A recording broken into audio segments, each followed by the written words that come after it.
Okay, this video is going to go through answers to, actually an explanation of some of the answers for Chapter 4, pages 10 through 11. So if we look at number 1, we have x plus equals 7. And so remember, that means that what we're doing is we're taking x plus 7. So the plus sign is what you see first, so we're going to activate that. So x plus 7 is then assigned to x. And so then what you get then is x is 5, of course, and so 12 is assigned to x, just like that. Okay, number 2, we have a little bit extra here. So we have x plus equals 7 times y. So remember, the thing that you got to do is you have to take care of the right side. You have to do all your calculations on the right side first. And so 7 times y is 8. So 7 times y is 56. Therefore, what we have then is we have x plus equals 56. And so now this looks just like this one over here. And so x plus 56 is assigned to x. Well, x is 5. So we're talking 5 plus 56, which is 61, is assigned to x. So that's going to give us this. So 61 is how they come up with this one. Okay, so let's look at number 3. So number 3 says y, or x modulus equals y. So that means that y, or x modulus y, is assigned to x. And that means 5 modulus 3 is assigned to x as we substitute in their values. And so 5 modulus 3 means the remainder of 5 divided by 3. And so you could write it like this. And so 3 goes into 5 once, and then it has a remainder of 2.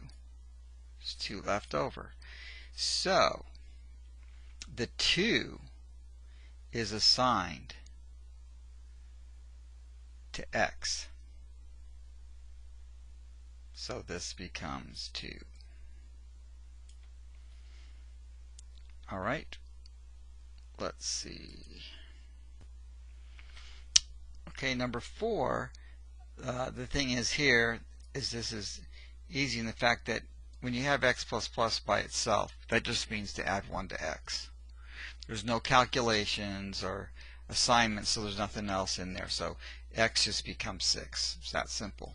And number 5 is the same thing exactly, because there's no assignment, calculation, or print statement involving this prefix operator, and so it's just a matter, it's just saying add 1 to x, so it's the same thing, it's just 5 or 6.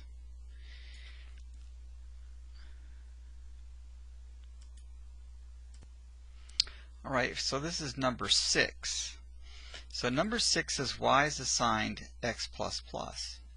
So when you have that and there's an assignment involved, therefore it doesn't just add 1, it's also when do you add 1. So because the increment operator follows the x, then you must increment following the use of x. So essentially what's going on is you're saying, okay, we're going to do y is assigned x. In other words, with its current value, we'll deal with the increment later. Well, y is assigned x. Well, x is 5.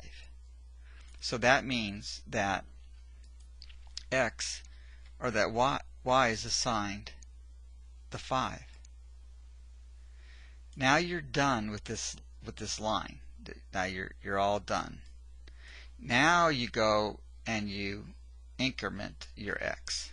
So x becomes 6. So in other words, you complete the entire line, all the assignments, calculations, print statements, whatever. then you increment that one variable at the very end. Alright, so that's that one.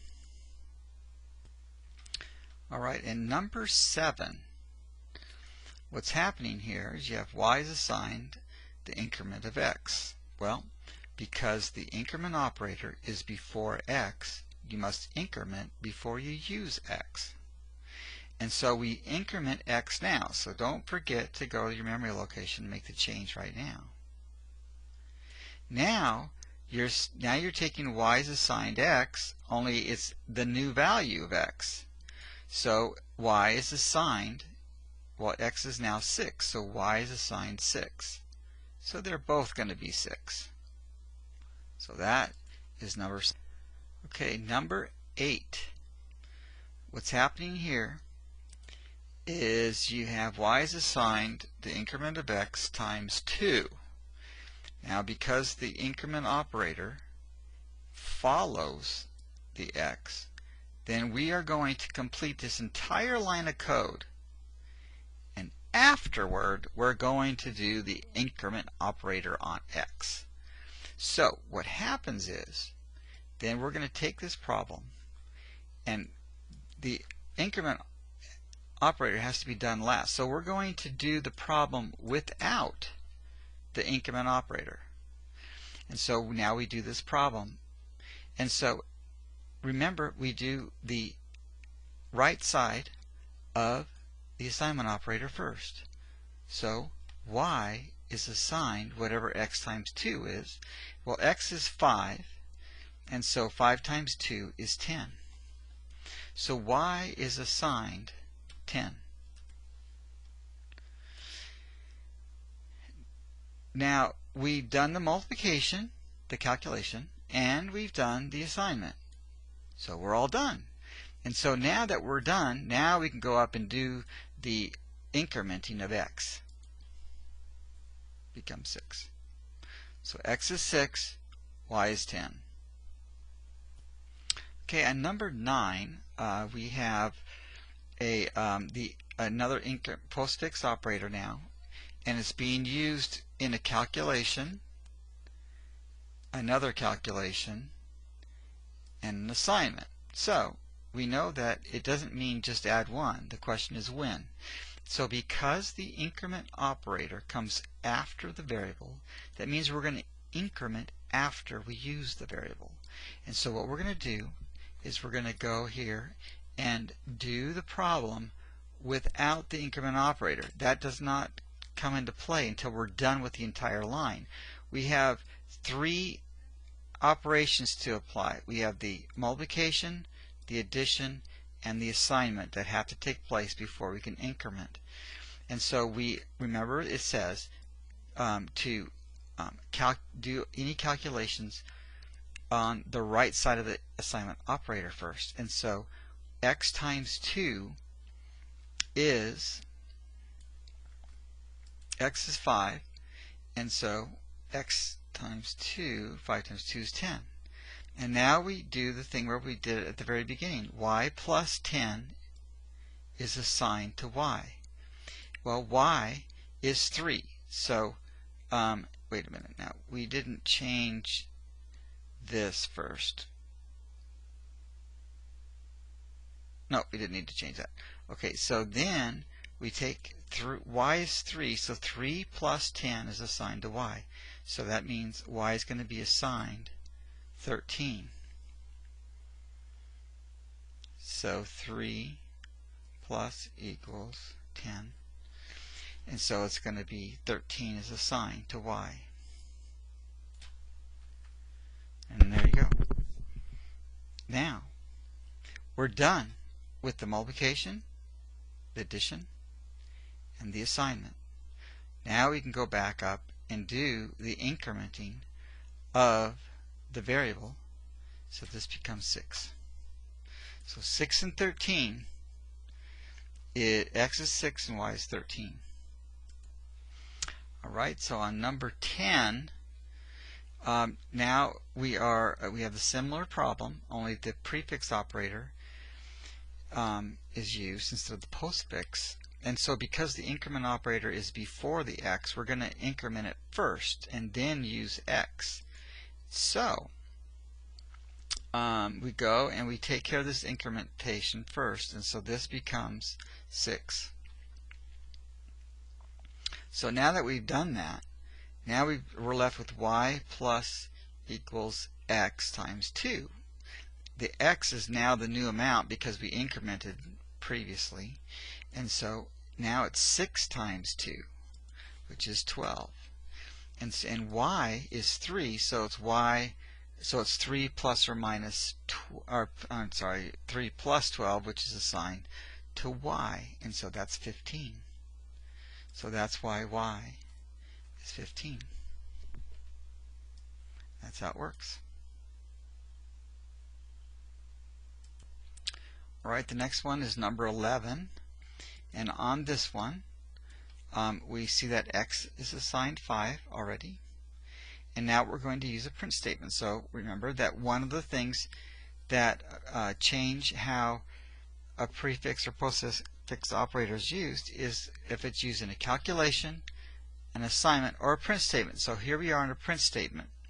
So the increment operator is after the variable, so we are going to use the variable first, and then we're going to increment.